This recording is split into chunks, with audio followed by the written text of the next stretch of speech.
Epione pain management and regenerative centre. ఇక మీ నొప్పులు శాశ్వతం కావు. ఈ సభను ఉద్దేశించి ఏ విధంగా ఏర్పాటు చేశారో ఒకసారి మేడంతో బ్రహ్మాండంగా ఏర్పాట్లు అయిపోయినాయి. వాస్తవానికి మా సీఎం గారు కూడా రోజు 3-4 బహిరంగ సభలలో తిరగడంతో మరి మీటింగ్ 3 గంటలకే స్టార్ట్ కాబోతుంది. 2:30-3 గంటలకే. అయినా కూడా ఎండలను సైతం లెక్క చేయకుండా మనం నీడకే ఉన్నాం, కారిపోతుంది పరిస్థితి అట్లుంది.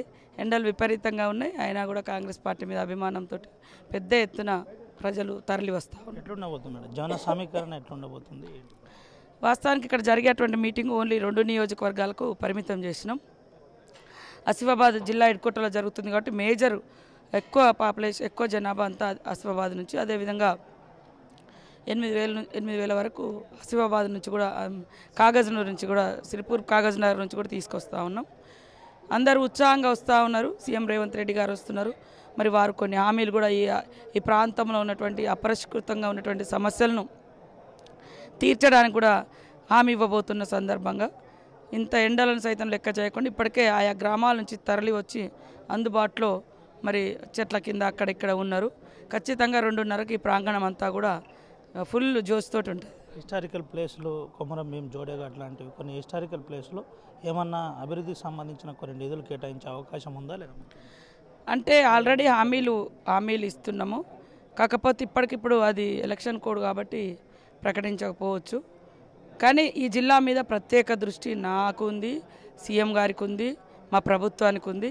ఇక్కడ ఉన్నటువంటి సమస్యలన్నిటి కూడా పరిష్కరించి ఆదిలాబాద్లో జిల్లాతో పాటు కొమరం భీం ఆసిఫాబాద్ జిల్లాను ఆదర్శవంతంగా ఇంకా మెరుగైన విధంగా తీర్చిదిద్దుతాం.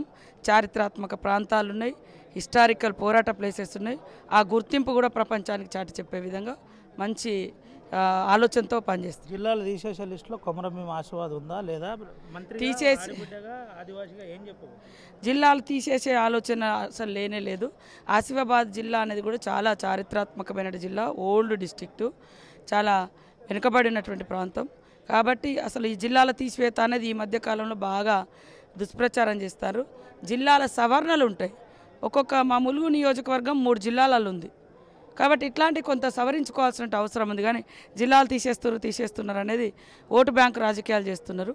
అది కాదు, ఒక సుపరిపాలన అందించడం కోసం ఒక ప్రాంత అంటే భావజాలము లేదా ఆ ప్రజలకు సులభంగా ఉండేటువంటి అలాంటి మార్పులు చేర్పులు ఉంటాయి తప్ప జిల్లాలు రద్దు చేసి జిల్లాలను తీసేస్తారని ఒక దుష్ప్రచారం జరుగుతుంది. అలాంటిది లేదు. ఎట్లుంది మేడం మీ సొంత పార్లమెంట్ పరిస్థితి ఏంది?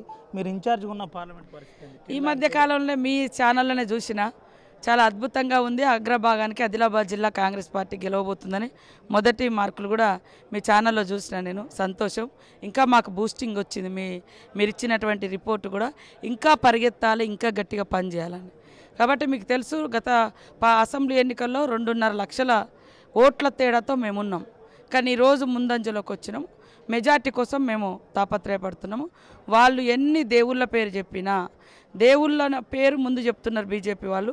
కానీ వెనుక జరిగేది రాజ్యాంగాన్ని మార్చే కుట్ర, రాజ్యాంగాన్ని తొలగించే కుట్ర, రిజర్వేషన్లు తొలగించే కుట్ర, పేదలు సాధలకు ప్రత్యేక రాయితీలు లేకుండా, సబ్సిడీలు లేకుండా ఎత్తివేసే కుట్ర. ఇవంతా కూడా ప్రజలకు అర్థమవుతుంది.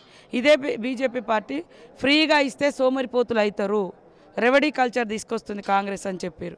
ఇవాళ మీరేమో కార్పొరేట్ కంపెనీలకు దేశ సంపద అంతా దోచిపెట్టి వాళ్ళకుండేటువంటి 16 లక్షల కోట్ల రూపాయలను బ్యాంకు లోన్లు అన్నీ కూడా, అప్పులను అన్నీ కూడా మాఫీ చేసింది బీజేపీ ప్రభుత్వం. మరి 10 ఏళ్లలో రైతులు ఎందుకు మాఫీ చేయలేదు?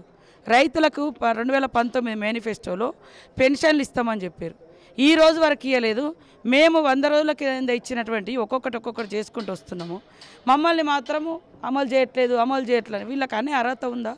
ఇదే టీఆర్ఎస్ పార్టీ కూడా ఏ ఒక్కటి కూడా అమలు చేయకుండా ఓటోలు పోతే అదింత రుచి పెట్టినట్టుగా అదింత తెరిచి 1000 మందికి ఎంతో దళిత బంధు లేకుంటే భూములు అట్లాంటి కొన్ని ఇచ్చినట్టు చేసి, నియోజకవర్గానికి ఒక 500 ఇండ్లు ఇచ్చినట్టు చేసి మొత్తం ఇచ్చినాడు. మాది పర్ఫెక్ట్గా ఉంటుంది. మేము ఒక బస్సు ప్రయాణం పెడితే అందరు ఆ పార్టీ ఈ పార్టీ అని కాకుండా మహిళలు అయితే బస్సు ఎక్కొచ్చు ఫ్రీ. పేదోళ్ళు 200 యూనిట్లు ఎవరున్నా కూడా 200 యూనిట్ల వరకు కరెంటు ఫ్రీ, 500కే గ్యాస్ సిలిండరు. ఇట్లాంటివన్నీ మేము అందరికి వర్తింపజేసేది పెడుతున్నాం. అందరికి. మీరు అక్కడింత అక్కడ హోటల్లో పోతే 4 కటోర్లలో 4 రకాల టేస్టులు పెట్టినట్టుగా అదొకటి ఓపెన్ చేసారు, అన్ని మూలకేసారు. మమ్మల్ని వాళ్ళు అంటూ ఉన్నారు. వాళ్లకు ఒకటి ఏమంటారంటే పదవి పోయిన బాధలో ఉన్నారు. పవర్ హ్యాంగ్ ఓవర్ అంటారు, అది పోయింది. పవర్ హ్యాంగ్ ఓవర్లో ఎట్లుంటుందంటే ఆ మత్తులోంచి ఇంకా దిగరు. ఆ మత్తులో ఉండి అబ్బా మేము ఉన్నప్పుడు అద్భుతాలు ఉండే, ఇప్పుడు ఏదో కేసీఆర్ గారు ఎప్పుడన్నా ముఖ్యమంత్రి హోదాలో లేదా హోటళ్ళకి వచ్చి కూర్చున్నాడా? ఏ ప్రజలు కనీసం మంత్రులనన్నా వాళ్ళ ఆఫీస్ దగ్గరికి రానిచ్చిరా?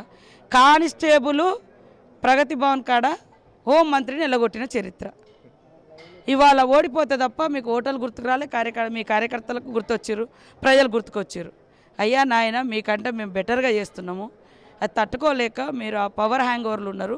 అది ఆ మత్తు నుంచి దిగండి. ఆ మత్తో ఏ మత్తో ఏదో ఒక మత్తు నుంచి దిగి వాస్తవాలు తెలుసుకోండి. ఇవాళనే అసలు ఇప్పుడు వాళ్ళు ఏది చెప్తే అది అయిపోయినట్టుగా మాట్లాడుతున్నారు. చాలా ఇబ్బందులు పడ్డారు కాబట్టి మా ప్రభుత్వం మీద నమ్మకంతో గెలిపించారు. మాకు టైం ఉంది, మేము చేస్తాం. రాజీనామా లేక జేబులో పెట్టుకొని హరీష్ రావు తిరుగుతున్నాం. మీ అన్న రెడీనా?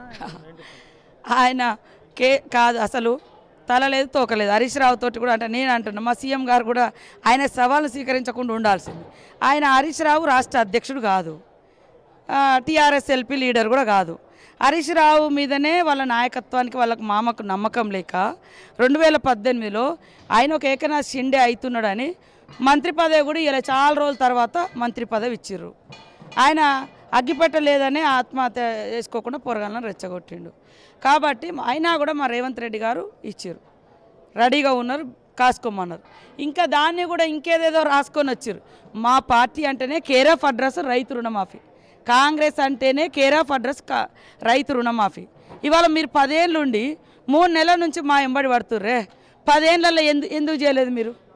అంటే మీరు చేయకుండా మిగిలి ఉన్నాయనే కదా మేము చేస్తా అంటేనే మాకు నమ్మకంతో ఓట్లేసారు. మాకు కూడా అవకాశం ఇచ్చారు. జనం రెడీగా ఉన్నారు ఇప్పుడు కూడా ఓట్లేసి గెలిపేయడానికి. వాళ్ళకి అదే అంటున్నా, పదవి హ్యాంగ్ ఓవర్, పదవి పోయిన మత్తులో పదవి ఇంకా మేము ఏదో అయిపోయిందని వాళ్ళకి అయిపోతాయి, ప్రజలను అయిపోతు చేస్తున్నారు. ప్రజలు నిశ్చింతగా ఉన్నారు, ప్రజలు నమ్మకంగా ఉన్నారు. మా రేవంత్ రెడ్డి గారు కూడా ప్రతి సవాల్ జిద్దు మనిషి, ఏదంటే దానికి కట్టుబడి ఉండి పని చేస్తాడు. కాకపోతే హరీష్ రావు మాట ఆ పార్టీలో చెల్లదా అది గుర్తుపెట్టుకోమని మేము ఇంకోటి కూడా అన్నాం, పార్టీని కూడా రద్దు చేసుకోవాలని అన్నాం. మరి దానికి కూడా సిద్ధపడాలి కదా, పార్టీని కూడా రద్దు చేసుకోవాలి మేము రుణమాఫీ చేసినాం. కానీ దానికి దీనికి రెడీగా ఉండాలి. మళ్ళీ రాజీనామా చేసి మళ్ళీ వెంటనే ఎలక్షన్లకు రావద్దు, కట్టుబడి ఉండు. నిజం ఎన్నిటికి రాబోతున్నాడు ముఖ్యమంత్రి? 3 గంటలకు వస్తుంది. ఇది పరిస్థితి. 3 గంటలకు ముఖ్యమంత్రి రాబోతున్నాడని చెబుతున్న పరిస్థితి కనబడుతుంది. దీంతోపాటు పదవి హ్యాంగ్ ఓవర్లో టీఆర్ఎస్ పార్టీ తల్లడిల్లిపోతుంది. వెంటనే దీని విషయంలో ఆలోచించాలి. రేవంత్ రెడ్డి ఇటు సవాల్కు స్వీకరించారు. ప్రధానంగా హరీష్ రావు కూడా ఫస్ట్ ఆయన మాట ఆ పార్టీలో చెల్లుతుందా లేదా అనేది తెలుసుకోవాలని మంత్రి చెప్పిన పరిస్థితి కనబడింది. పూర్తిగా ఆర్టీవీ సర్వే కాస్త బూస్టింగ్ ఇచ్చింది. దీనికి సంబంధించి ఇంకింత ఉత్సాహంతో పనిచేస్తామని నేరుగా రేవంత్ రెడ్డికి పూర్తి స్థాయిలో ఇటు అన్ని సర్వేలు అనుకూలంగా ఉన్నాయని చెబుతున్న పరిస్థితి కనబడుతుంది. ప్రధానంగా కొమరం భీం ఆసిఫాబాద్ జిల్లా నుండి 2 ఆడబిడ్డలను పూర్తి స్థాయిలో ఆశీర్వదించాలని చెబుతున్న పరిస్థితి అయితే కనబడుతుంది. నిన్నటి సర్వేలు ఏదైతే ఉందో, నిన్నటి సర్వేలు మాకు బూస్టింగ్ ఇచ్చాయి, అదే ఉత్సాహంతో పనిచేస్తామని ఆర్టీవీ ఎక్స్క్లూజివ్ ఇంటర్వ్యూలో సీతక్క చెప్పిన పరిస్థితి కనబడుతుంది. కెమెరా సుమంతో రవినాయక్, ఆర్టీవీ, ఆదిలాబాద్ నుండి. మరిన్ని వీడియోస్ కోసం ఛానల్ ని సబ్స్క్రైబ్ చేయండి, లేటెస్ట్ అప్డేట్స్ కోసం వాట్సాప్ ఛానల్ ని ఫాలో చేయండి, అండ్ లింక్ డిస్క్రిప్షన్ లో ఉంది.